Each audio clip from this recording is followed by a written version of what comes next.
Ciao a tutti, benvenuti sul canale Hobby Models, io sono Valdo e questo video ha il duplice scopo di dare qualche consiglio a chi si sta avvicinando al mondo della stampa 3D in tecnologia DLP, ovvero la tecnologia resina liquida, ma anche di effettuare una recensione di questa macchina che è la Creality DL001.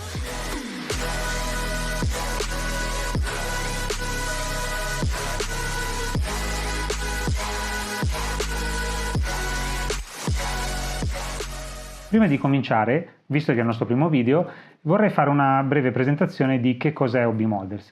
Hobby Models è un marchio che si occupa a 360 gradi di design, progettazione, assistenza, creazione e produzione nell'ambito dell'hobbistica, del modellismo e anche nell'ambito dei board games. Se desiderate qualsiasi informazione potete contattarci sul nostro sito, trovate il link in descrizione. Il primo argomento che vorrei affrontare è il perché scegliere una stampante con tecnologia DLP piuttosto che una stampante con tecnologia FDM, cioè a filamento che viene estruso con il calore. Diciamo che una tecnologia non esclude l'altra, semplicemente sono due ambiti di applicazione differenti. Mentre per l'FDM abbiamo dei vantaggi come il costo di produzione, perché il filamento ormai è abbastanza economico e soprattutto abbiamo ancora la possibilità di stampare con dei volumi abbastanza grandi, perché parliamo per esempio della Creality CR10S, che sono le stampanti che possediamo noi, arrivano a un volume di stampa di 30 cm x 30 cm x 50 cm, quindi capite che ci sono delle applicazioni magari in campo hobbistico, in campo di modellismo, in campo soprattutto di cosplayer. Ci hanno richiesto dei clienti vari oggetti, si riesce a stampare il tutto senza doverlo dividere in parti e quindi mantenere delle grandezze abbastanza voluminose. La stampante con tecnologia DLP invece è più indicata per tutta quella parte modellistica che è più di precisione e di miniature. Qui davanti potete osservare delle miniature in formato 25 mm che ho realizzato per un cliente che ha acquistato un board game che si chiama Gloomhaven, abbastanza famoso perché si intende del settore, e ci sta facendo stampare tutto il set di miniature all'interno del gioco. Devo dire che i risultati sono pressoché strabilianti, si raggiunge un livello di dettaglio allucinante che con la stampante FDM non si può raggiungere, anche se devo dire abbiamo raggiunto dei livelli veramente eccellenti anche con quel tipo di tecnologia. Un altro aspetto da non sottovalutare è appunto quello dei costi. Mentre per una miniatura di questo tipo il consumo di materiale di un classico PLA o di un ABS, il PLA più indicato per esempio per stampare una miniatura di questo tipo, può andare intorno ai forse 10 centesimi se vogliamo esagerare, per la stampante a liquido di resina invece la storia è diversa, perché comunque le resine sono ancora abbastanza costose.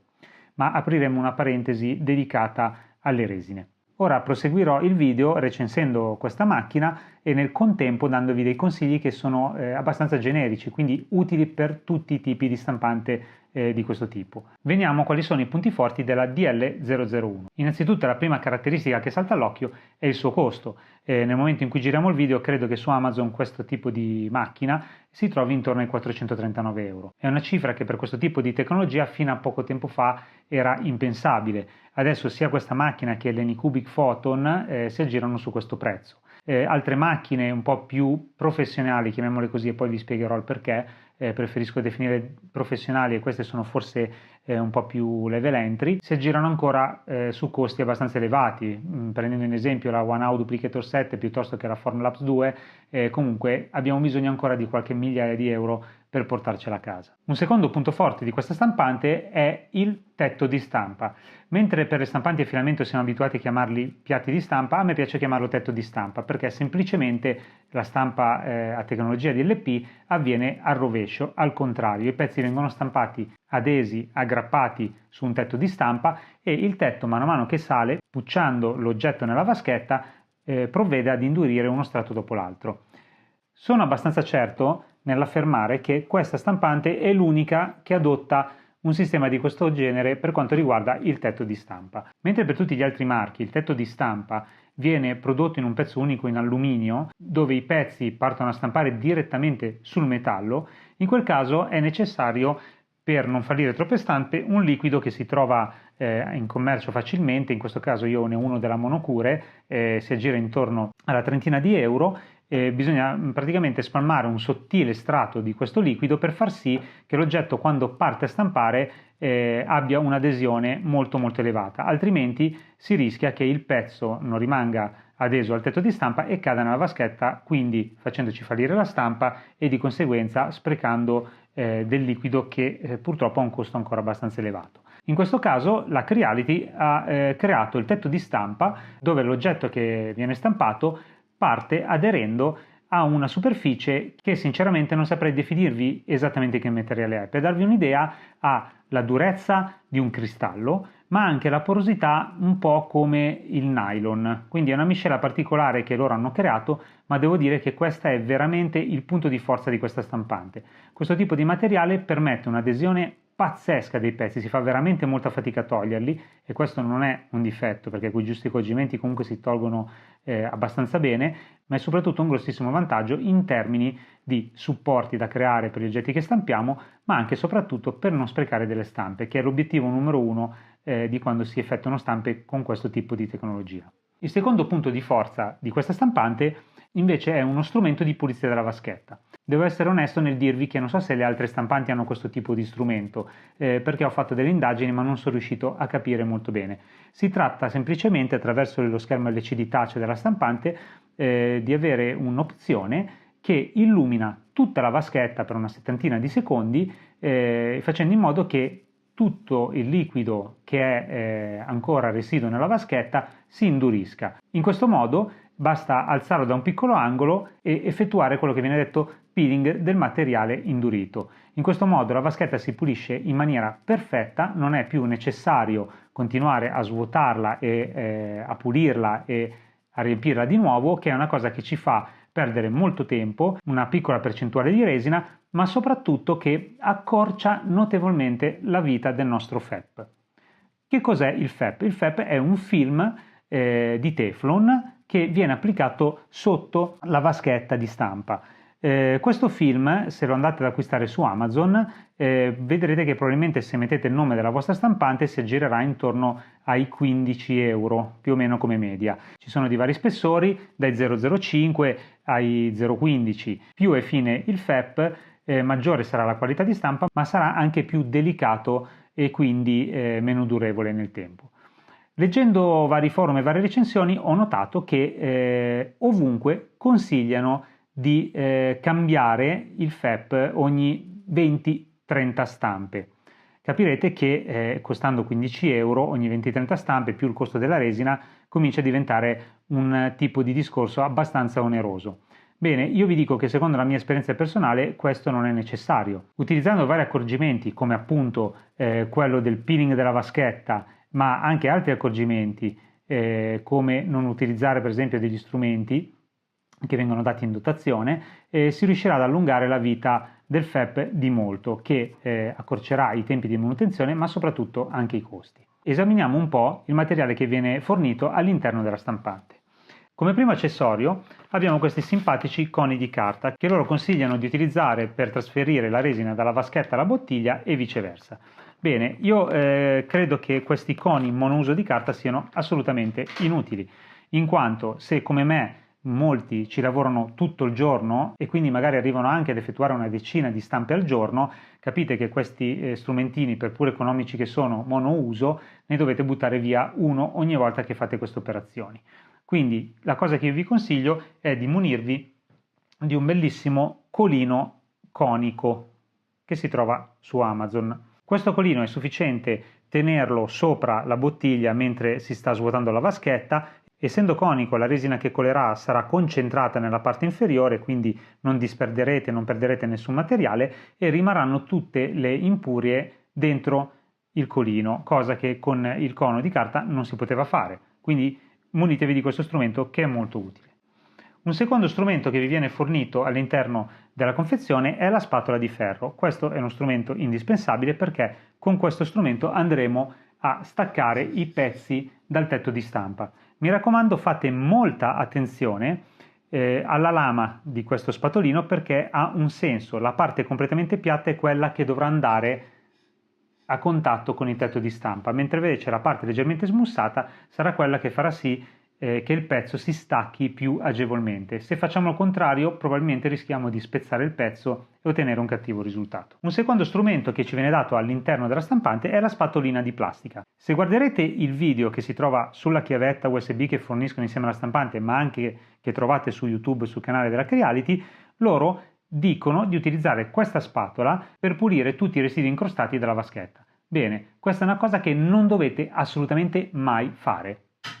La spatolina la buttate perché, come abbiamo detto prima, il nostro FEP è prezioso e quindi dobbiamo cercare di non rovinarlo. Quello che dovete fare invece è di munirvi di un bellissimo mazzo di carte che come caratteristica deve essere plastificato e telato. Perché plastificato e telato? Perché questa tipologia di carta è quella che è più fine e sicuramente anche più flessibile. Fate conto che un mazzo di carte di questo tipo si trova anche dalla Bicycle, che è uno dei marchi migliori che potete trovare su Amazon, a pochissimi euro. Ci sono all'interno 54 carte in un mazzo, voi potete tagliare in due ogni carta e dalla parte arrotondata, mi raccomando, potete far passare la carta sempre come se fosse un pennello, mai in questa direzione, altrimenti andremo a graffiare il nostro amato FEP, e questo tipo di operazione ci servirà per sentire se sul fondo della vaschetta ci sono delle parti indurite che sono da rimuovere e che potrebbero ledere la nostra prossima stampa.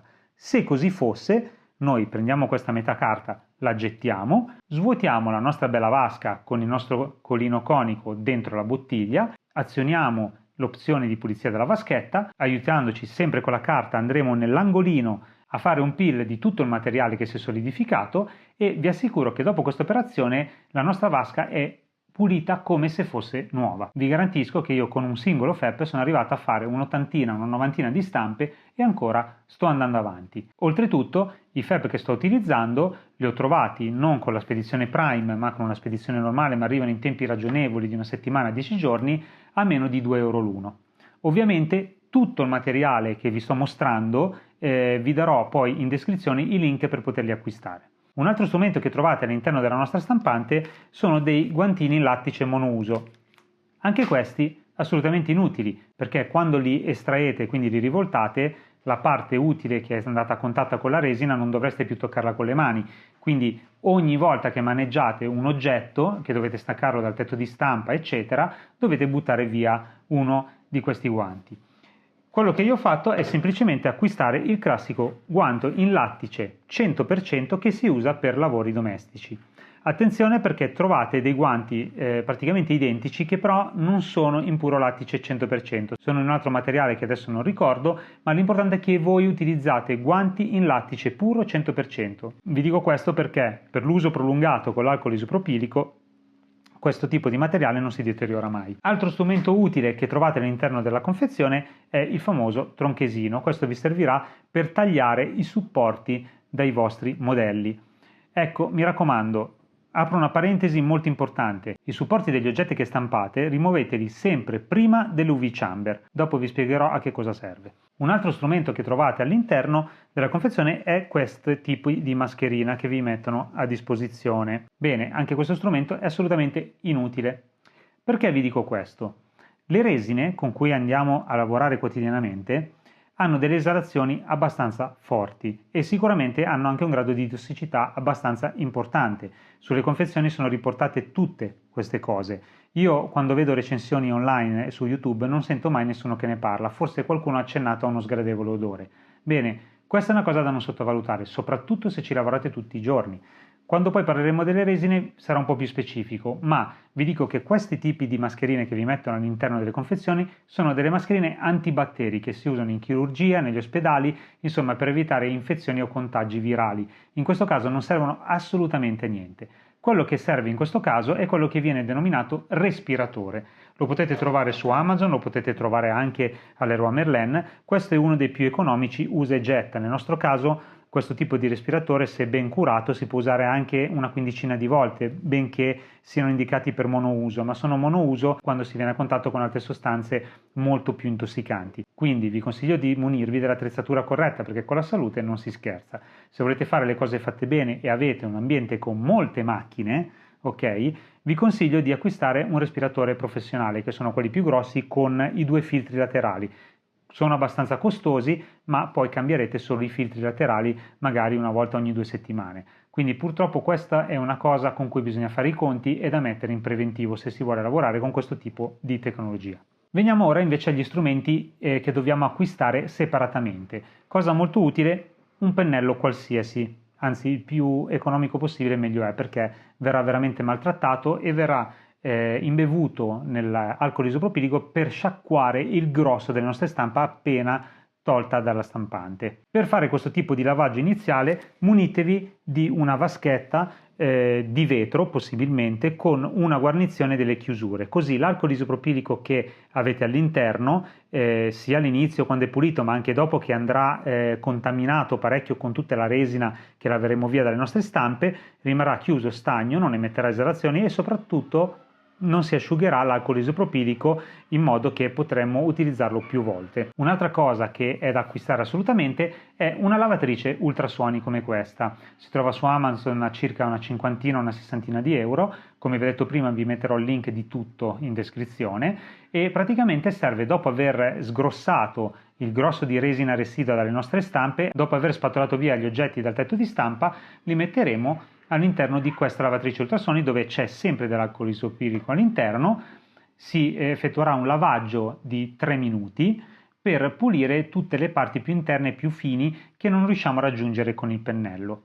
Vi dico che dopo l'utilizzo di circa un mese, forse anche 2, procedo a buttare l'alcol isopropilico dove lavo il grosso della resina, quindi quello della vaschetta di vetro, trasferisco l'alcol isopropilico che è leggermente sporco di resina dalla lavatrice ad ultrasuoni nella vaschetta e inserisco del nuovo alcol isopropilico all'interno della lavatrice. L'alcol isopropilico si può trovare sempre su Amazon in una confezione da 5 litri a un prezzo circa di 35 euro. Questa tanica io l'ho quasi esaurita ma dopo 3 mesi, quindi se siamo molto accorti nei lavaggi e non sprechiamo troppo il nostro alcol isopropilico ha una buona durata. Un altro strumento fondamentale per le nostre stampe è la carta assorbente. Vi do un consiglio spassionato: munitevi di 2 tipi di carta assorbente differente. Una grezza, non troppo morbida, non vi interessa, che è quella che utilizzerete di più. Ogni volta che pulite il tetto di stampa per procedere con una stampa successiva, il tetto di stampa va lavato bene con l'alcol isopropilico e va asciugato bene con la carta, quindi in quel caso non c'è nulla che si può rovinare e di conseguenza possiamo usare un qualsiasi tipo di carta, anche quella più economica. Il secondo rotolo, che invece possibilmente si prende a più veli, molto morbido, cerchiamo di evitare magari dei pattern in modo che abbia una superficie ben compatta, invece lo terremo da parte per quando ci servirà pulire la vaschetta, e cioè il FEP, che come abbiamo detto è un foglio trasparente di Teflon molto delicato e quindi bisogna stare molto attenti.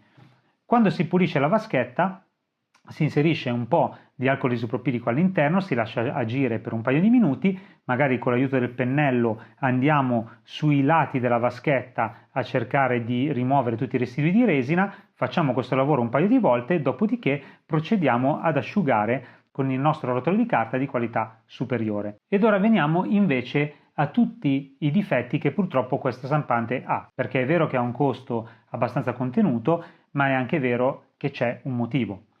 La prima cosa che salta subito all'occhio è la qualità dei materiali utilizzati e la precisione delle meccaniche che questa macchina presenta. La prima cosa che salta all'occhio è questo coperchio di plexiglass fatto L, che purtroppo una volta chiuso lascia parecchio spazio per via delle plastiche molto misere di costruzione, sia in questi punti qui, sia nel punto di contatto, ma anche vicino alle cerniere che in questo momento da questa inquadratura non si può vedere. E questo purtroppo è un difetto molto importante. Prima di tutto perché vi impedisce di utilizzare questa stampante in un ambiente domestico, quindi fate attenzione, chi già magari ce l'ha e la sta usando in casa non lo faccia se non prende prima degli accorgimenti. Le esalazioni delle resine devono essere in un ambiente ben areato o comunque contenute in qualche modo. Infatti se andate a vedere le One How o le Formlabs, che sono delle stampanti con un corpo in alluminio e hanno una copertura di tipologia differente, cioè un cappuccio totale che va a chiudere tutto, non possono avere esalazioni di nessun tipo. ma questo è anche un problema per l'infiltrazione dell'aria e anche della luce, e sapete che queste resine si induriscono con la luce, quindi magari se lasciate la vostra vaschetta con un po' di resina all'interno rischiate di non poterla più utilizzare se la lasciate lì per qualche mese. Io sono riuscito a riprendere delle stampe dopo un mese con lo stesso liquido che c'era nella vaschetta senza alcun problema. Quindi risolveremo questo problema andando a costruirci un cappuccio in un materiale pesante e oscurante che applicheremo alla stampante ogni stampa che andremo ad effettuare. È importante che questo cappuccio abbia una lunghezza ben definita, cioè l'importante è che vada a coprire tutta l'area che invece ha delle infiltrazioni sia dall'esterno che verso l'esterno, ma deve avere una lunghezza tale da lasciare libero sul retro e sul lato tutte le griglie di prese d'aria, e in questo caso ci viene anche comodo per poter operare sul display. Quindi questo è uno strumento molto utile che dopo magari un centinaio di stampe lo prendete, lo buttate in lavatrice, lo lavate, e vi assicuro che anche in un ambiente domestico con questo cappuccio ho risolto veramente tanto. Ciò non toglie che quando lo andremo a togliere per operare con i nostri oggetti stampati ci muniremo comunque del nostro bel guantino in lattice e del nostro respiratore. Un altro difetto che si è presentato con questa stampante purtroppo è anche la qualità di costruzione delle parti meccaniche. Sempre all'interno della chiavetta ma anche online trovate un video che vi spiega come fare l'allineamento del tetto di stampa. Il simpatico operatore della Creality vi spiega che si smollano le 4 brugole in modo da rendere flottante il tetto di stampa. Si dice tramite il menu di raggiungere il punto 0 in modo che il tetto di stampa appoggi direttamente sull'LCD, quindi rimuoviamo la vaschetta per fare questo tipo di allineamento. Dopodiché, tenendo ben saldo con le mani il tetto di stampa al schermo LCD, si procede a fissare le 4 viti che rendono flottante il tetto di stampa. Bene, questa è una cosa assolutamente da evitare. Io non riesco a capire come un video del genere possa essere stato pubblicato con la vendita della stampante, perché così non riuscirete mai a delineare il tetto di stampa. Dovete capire che il FEP applicato sul fondo della vasca ha un suo spessore, anche se minimo, ma soprattutto la cosa importante è che c'è un anello sotto alla vaschetta con tantissime brugole che lo mette in tensione. Una volta che il FEP è in tensione non aderisce perfettamente allo schermo LCD, quindi lo spessore che va a crearsi tra il tetto di stampa e l'LCD è ancora maggiore. Se noi facciamo quel tipo di calibrazione, ovviamente cosa che ho fatto anch'io seguendo le istruzioni quando ho incominciato ad utilizzare la stampante, si ha l'effetto che quando andiamo a fare la nostra prima stampa il tetto di stampa arriva a fondo corsa contro il FEP che è teso, non arriva al punto 0 e il motore comincia a sforzare all'infinito finché non spegniamo la stampante. Quindi è buona norma inserire almeno un paio di fogli A4 se utilizzate un FEP da 0,05 o almeno un foglio A4 se utilizzate un FEP da 0,15 per effettuare questo tipo di calibrazione. Ma non è finita qui. Quando ho effettuato questo tipo di calibrazione, stringendo le 4 viti, ho notato che il tetto andava ad inclinarsi leggermente a seconda di quale vite andavo a stringere. Questo succede perché purtroppo il CNC, il controllo numerico con il quale sono stati creati questi pezzi, è abbastanza approssimativo, purtroppo non è di qualità. Ma non solo, il tetto risultava sempre disallineato dallo schermo LCD. Questo era dovuto invece al cattivo fissaggio di queste grosse brugolone, le 4 brugolone che fissano il castello alla torre di movimento. Quindi che cosa ho fatto? Ho svitato le 4 brugolone, ho tenuto smollate le 4 brugole del tetto di stampa in modo da renderlo flottante, ho portato tutto al punto 0 con sotto i fogli di carta. Una volta che tutto era perfettamente allineato, ho proceduto al fissaggio delle 4 brugolone del castello del movimento di SZ. Dopodiché ho cominciato a stringere incrociando le 4 brugole del tetto di stampa. Vi consiglio di farlo veramente di pochissimi gradi per volta e ogni volta che stringete appena una di queste brugole continuate a muovere il foglio di carta che si infrappone tra lo schermo LCD e il tetto di stampa e dovete avere la sensazione che scorra uniformemente su tutti i 4 i lati. Se vi dà l'impressione che uno degli angoli abbia una tenuta maggiore, allora svitate leggermente la brugola corrispondente e procedete leggermente a stringere le altre. È un lavoro un po' complicato, ma purtroppo su questa macchina che ha una numerica così approssimativa è necessario per raggiungere una perfetta calibrazione. Io, dopo che ho calibrato la macchina, non ho più toccato l'allineamento, tranne quando ho cambiato il FEP, che ho scelto uno spessore differente. Un altro difetto dell'LD001 sono le brugole che fissano il ten di FEP. Purtroppo vengono fornite in alluminio, di conseguenza dopo che le sviterete un po' di volte cominceranno a spanarsi. Quindi vi consiglio al vostro primo cambio FEP di andare dal vostro ferramenta di fiducia con le due tipologie di viti, che sono 4 viti sugli angoli che sono un po' più lunghe, le altre un po' più corte, tutte uguali, e sostituirle con delle brugole d'acciaio. Per finire, una cosa che non ho amato molto di questa stampante è il software a corredo. Mentre dalla sua parte posso dire che è uno dei migliori slicer che genera dei supporti veramente validi, anche se ho comunque l'abitudine spesso di farli io a mano, ha un buon algoritmo. Per il resto è un software veramente scadente, è datato, è solo per Windows, è una versione vecchia ed è una customizzazione brandizzata del software più diffuso e famoso e gratuito che è il B9 Creator. Sto facendo delle ricerche in modo da estrapolare tutti i settaggi della stampante per poter utilizzare il B9 Creator, che è disponibile su multipiattaforme e soprattutto è aggiornato. L'ultimo oggetto che vi dovete procurare o che vi potete costruire, come nel mio caso, è l'UV Chamber, o cioè la camera a raggi UV, che serve per finire il trattamento di indurimento dei nostri pezzi che all'interno della stampante subiscono solo parzialmente. Io mi sono costruito questa UV Chamber utilizzando la scatola della lavatrice ultrasonica, che è venuta utile, voi potete trovarne una qualsiasi, e acquistando all'Eroy Merlin uno di quei barattoli per miscelare le vernici a €1 o poco più. Il risultato è questo, molto comodo, addirittura la scatola di questa lavatrice aveva anche una comoda maniglia che posso utilizzare. Ho acquistato una strip di LED UV che ho fatto girare intorno a tutto il bidone che era trasparente l'ho ricoperto con la carta d'alluminio, quella che si usa in cucina, e ho ottenuto un UV chamber perfettamente funzionante con una spesa totale di 15-16 euro. I nostri pezzi per la cura finale li terremo dentro l'UV chamber per un'ora, che è più che sufficiente per l'indurimento. Bene, per finire adesso voglio parlarvi un attimino dei costi di produzione che dovete considerare. Non voglio addentrarmi nel calcolo dei costi di design e progettazione, sulla modellazione dei pezzi eccetera, magari per quello faremo un video a parte se avrò abbastanza like e abbastanza richieste. Quello che dovete considerare in questo caso sono i materiali di uso comune, quindi ogni quanto cambiate il FEP, quanto alcol isopropilico vi serve, il costo della resina, il costo della carta assorbente e il consumo di elettricità. Questa macchina in particolare, quando è in funzione e accende la lampada, consuma circa 40-45 watt. Per poter garantire un preventivo corretto dobbiamo sapere bene il costo della nostra resina.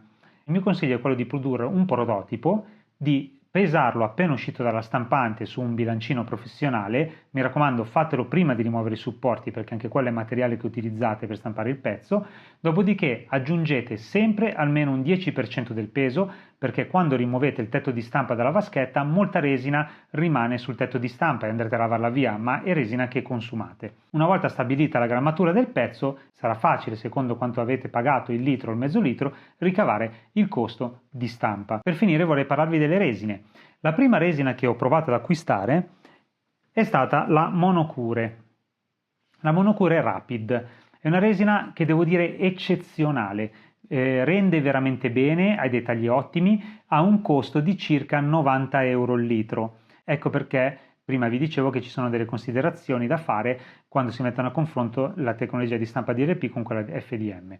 È una resina che indurisce molto bene, molto velocemente. Per darvi un'idea, queste miniature, tranne una, le ho stampate con questa resina e il tempo di esposizione di ogni layer che ho dato è di circa 6 secondi, quindi la stampa è molto rapida. La seconda resina invece che ho utilizzato per stampare è invece la Monoprice, che è un nuovo marchio, almeno per me lo è, che sta un po' infestando Amazon in quest'ultimo periodo. Ho provato nella fattispecie questa resina che è trasparente. Devo dire che già dalla prima stampa sono rimasto piacevolmente sorpreso da questa resina. Il primo fattore da non sottovalutare è il costo. Sempre per un litro passiamo dai 90 euro della Monocure ai 44 euro della Monoprice, quindi stiamo parlando di un abbattimento del 50%. Voi direte, sì, ma non può avere lo stesso dettaglio, eccetera. Devo dire che il dettaglio è uguale se non superiore, quindi tanto di cappello, la Monoprice ha fatto un prodotto veramente speciale. Meglio della Monocure sicuramente è l'odore. Non sto parlando di esalazioni, sto parlando di odori, perché ci sono esalazioni che non emettono odore, quindi come indicato su queste etichette, anche sulla monocure, sempre uso del respiratore, dei guanti e di tutto quello che serve.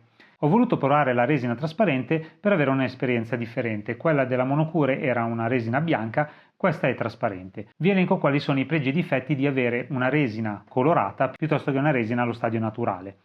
Innanzitutto dovete contare che già allo stadio naturale una resina è bicomposta, nel senso che contiene ovviamente la resina, ma anche il liquido catalizzante che reagisce ai raggi UV per indurire la resina. Quindi ecco perché viene indicato sulle confezioni di agitarle bene prima di utilizzarle, ed ecco anche perché è una resina conveniente nel caso di stampe che durano molte ore. Le resine colorate invece sono addirittura tricomponenti, perché oltre a contenere il catalizzatore che indurisce con i raggi UV, ha anche il pigmento che colora la resina. Quindi nel caso di stampe molto lunghe bisognerà fare attenzione, perché i liquidi potrebbero separarsi, adagiarsi nelle vaschette, magari bisogna mettere una pausa nella stampa, dargli una piccola agitatina, una mossa magari con la carta che vi ho fatto vedere io, per avere la certezza di avere la resa su tutto il pezzo. Bene, diciamo che in questo caso la resina trasparente, ossia allo stato naturale, ci viene in aiuto. Questo pezzo è un pezzo da 25 mm che ho stampato con questa resina. Vi assicuro che il dettaglio è assolutamente eccezionale, uguale alla resina della monocure, se non meglio. Lo svantaggio di questo tipo di resina trasparente però è che quando andremo a rimuovere i supporti dai nostri oggetti magari dovremmo farlo con l'aiuto di una lente, perché anche se siete dotati di una buona vista, cosa che purtroppo io non ho più, è difficile capire la differenza tra un pezzo che fa parte dell'oggetto e un supporto, in quanto è tutto trasparente. Ma penso che questo sia un difetto trascurabile. Non è trascurabile nel caso in cui produciate dei pezzi che devono essere venduti o consegnati al loro stato naturale. Mi è capitato che per un gioco in scatola servivano dei pezzi, delle miniature bianche, e quindi la resina bianca, come staccavo il pezzo dal tetto di stampa, lo facevo indurire, era pronto per essere consegnato.